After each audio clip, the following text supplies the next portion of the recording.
porta de ferro sempre faz barulho, ainda mais quando bate. Quando vai ficando velha, vai rangendo, não vai?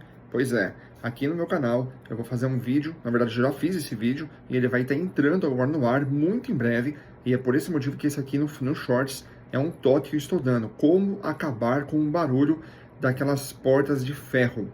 Se você já gosta desse tipo de conteúdo, se inscreve aqui, aperte a campainha e aí você vai ser notificado todas as vezes que você quiser, assim que você apertar a campainha, claro. Então vem comigo e acompanhe esse canal, como no caso você vai aprender a tirar o rangido ou o barulho que bate da porta de ferro ou incomoda dos vizinhos ou de um bar da frente, assim por diante. Vamos nessa.